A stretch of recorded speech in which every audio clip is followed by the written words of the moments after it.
Les Noirs, vous servez qu'à être dans un champ de coton. C'est pas moi qui le dis, c'est un élève du collège Auguste Dédé en Guyane. On n'est pas au bout de nos peines dans cette histoire puisque c'est la principale qui s'est retrouvée convoquée par la gendarmerie. Des conflits entre élèves, ça peut arriver, mais des propos racistes, ça doit être condamné.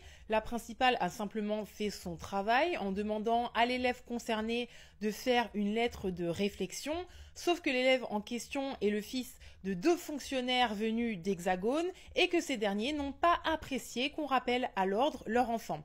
Plutôt que de condamner ces propos, ils vont porter plainte contre la principale. Principale qu'ils ont d'ailleurs menacée en disant qu'ils avaient le bras long. La principale aurait été prise en photo et aurait subi un relevé d'empreintes, donc elle est vraiment considérée comme une suspecte. Le député guyanais Jean-Victor Castor a déploré une situation inacceptable et scandaleuse. Cette histoire est bien loin d'être isolée, c'est pas la première fois que des choses comme ça se passent en Outre-mer. Des personnes venues d'Hexagone se croient encore dans les colonies et se croient supérieures aux locaux. Là, le fait de voir que la personne qui a fait son travail se retrouve carrément à la gendarmerie, c'est une folie. Heureusement, elle a pu recevoir de nombreux soutiens, mais ça met aussi en lumière la tension qu'il peut y avoir entre les enseignants et les parents d'élèves, aussi surtout des tensions raciales et un sentiment d'impunité. Et après, on va s'étonner que les gens en Outre-mer peuvent parfois avoir des ressentis avec les personnes venues d'Hexagone.